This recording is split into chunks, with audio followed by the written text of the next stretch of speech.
Hi, my name is Buddy Taj, and I'm a member of the board of the 92nd Street Y. You're much too kind. Our host tonight is a writer, comedian, and the front runner for the 2010 Nobel Peace Prize. Ladies and gentlemen, Andy Borowitz.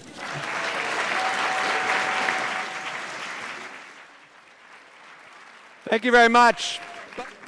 Good evening, everybody. Welcome to the 92nd Street Y, and welcome to the Borowitz Report. We have a fantastic show for you tonight. So I told my agent about this, and I said I was thinking of writing a novel, and he said, that's a great idea. He said, the one thing, though, about writing a novel is you've got to make sure you've got a great first line of the novel, because you only have one line to really grab the audience, and if you lose them, then you're done. So this gave me kind of a case of writer's block, because I thought, well, man, that first line has got to be great. So I was up last night with Madeline. My wife was feeding her, and I started writing my novel, and I came up with some first lines for this novel. And I wanted to, since you're a good focus group, I think, I thought can I share these with you, and maybe you can give me an indication of what would be the best way to start my novel. Let me just... 5 people clapped that proposition, by the way. We're picking up steam. Okay, here are the first lines of my novel. Let me know which one you think is promising. They were better times.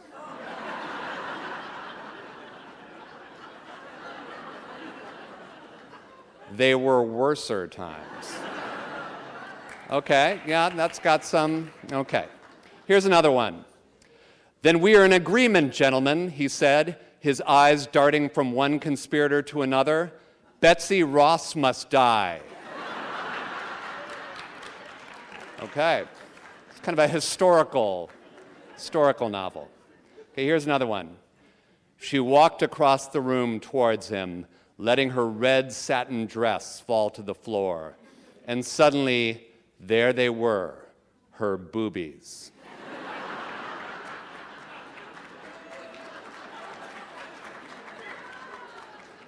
Now, you see, that's sexy. I just think people say that it's so hard to write a sex scene. I don't get it. You're just like, da-da-da-da, boobies, and you're in. Okay, here's another one. They were better times and worser times, all wrapped up together in one big package of times. That's getting there. I can feel it. Okay. All right, here's another one. We were a ragtag team at best, with just a map of a prison and a rusty shovel. But we were bound together by a common goal, to free O.J. Simpson. All right. That's to get the reader on your side right at the beginning. That's so good. Okay, here's another one. When I was 14 years old, I fell in love with the girl next door, Mary Margaret McGee, and I have been stalking her ever since. More stalkers here tonight than I would have guessed. That's interesting. All right, here's another one. Better and worser. That's what they were, times-wise. Writing is all about rewriting. You just get it better and better and better each time up. Okay, just 2 more, folks. I've often been asked what it's like having the world's longest penis.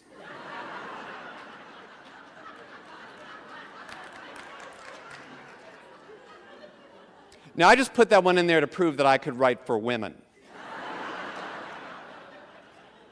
You know what the next line would be? Well, here it is. The end. I like that one. That's good. Okay, here's the last one. You've been very patient, so here's the first line of my novel. I'm sure you've heard stories about bad dogs and very bad dogs, but my dog Charlie was a fucking asshole. All right, how do you like that?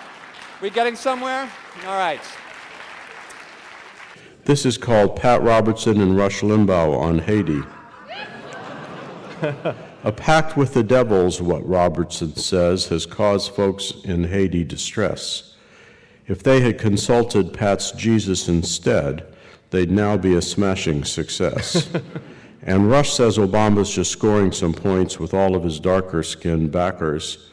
We've already given to Haiti, Rush says. Our taxes supported those slackers. When listening to what the two of them spew, these theories bizarre and rococo, it's hard to decide who's racist and mean and who just needs help because he's loco.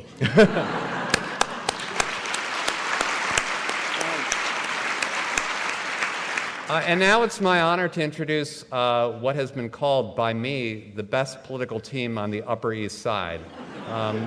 Starting off, one of my favorite comedians, and you've seen her in countless TV and movie appearances. God, it's a list too long even for her Wikipedia page to list, but The Larry Sanders Show, Air America, all the way up to 24. Let's hear it for Janeane Garofalo. Janeane?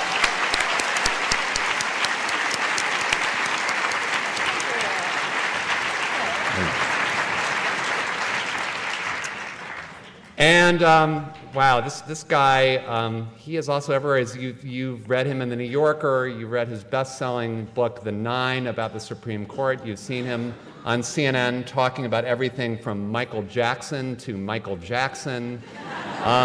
Ladies and gentlemen, Mr. Jeffrey Toobin.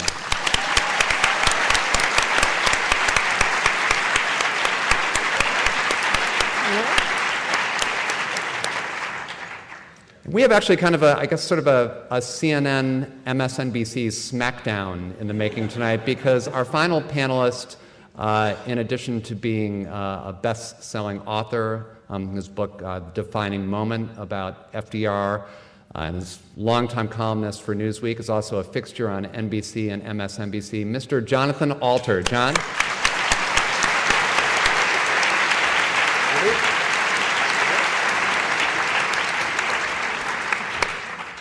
I don't have a letter grade, but okay. I have if I can react in a visceral way, if that's the right word, a bitter disappointment. Just, thank you. The feeling of letdown from the second Rick Warren was asked to speak, a homophobe asked to speak, was no, wait, did that person applaud the idea of homophobes? No. They don't. No, that was the one Rick Warren fan at the 92nd Street Y. That, to me, was a harbinger of things to come, of this sort of appeasement that Democrats tend to get into when they're in office. And bad advice from Rahm Emanuel, the way that he probably badly advised Clinton back then. And I can't stand this idea of bipartisanship that will never happen. There will never be a Republican Party willing to work with this president. High point, and this is the other issue that meant a lot to me when he was running, was this whole problem with Somali pirates. He got rid of it. I just, as a new father, I do not want my child growing up in a world where she is threatened on the high seas by pirates. And he has so far killed 3 Somali pirates. And so everything else that we're talking about, I think, is kind of a quibble when you realize that he has rid the high seas of at least 3 of these motherfuckers. So I think, but can I raise... May I just say that the Somali pirate thing is an example, though, of something that people don't talk about much with Obama, but I think is always true. He's sort of lucky. I mean, when he ran for Senate, I can't remember how one of his guys disappeared. Two of them. Two sex scandals. 2 sex scandals. Right. First one was a threesome that one of his opponents had. And the problem. And the other was a really nasty divorce with some spousal and they sprung the divorce papers just during the campaign. Perfect, yeah. And it turned out that the guy wanted his wife to do sex acts in a nightclub or something. Yeah, not good stuff around there.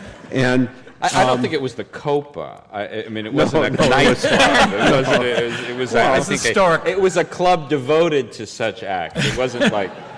That was I'm not sure if that's better or worse. Wasn't that the one who was married to the girl on Star Trek? Star Trek. Yeah, Jerry Ryan, right? Yeah. She was a very hot cyborg I seem or to something. remember doing a Google image search around that time. I can't remember, where that went. We also neglected to mention Copenhagen, the disappointment with climate Yeah. change and the environment. That is And a big the one, food in too. Copenhagen was terrible as well. Oh, no, that No, was... but think how lucky he was that, in the first place, that sharpshooter got those Right. guys, The pirates. and that the people caught the underwear bomber. That's right. And disarmed him. Or Well, that was the whatever. great thing with Janet Napolitano. Janet Napolitano, after that, said that the system worked. And I said, what's the system where a Dutch tourist tackles the underwear guy? Where's that written down? Protocol. That's the system. If you see his underpants on fire, instruct Dutch passenger to tackle the flaming underpants guy. Hey, it worked, right? Are you with me? Thank you very much, ladies and gentlemen. Thank our panel. He was asking your opinion about what to say.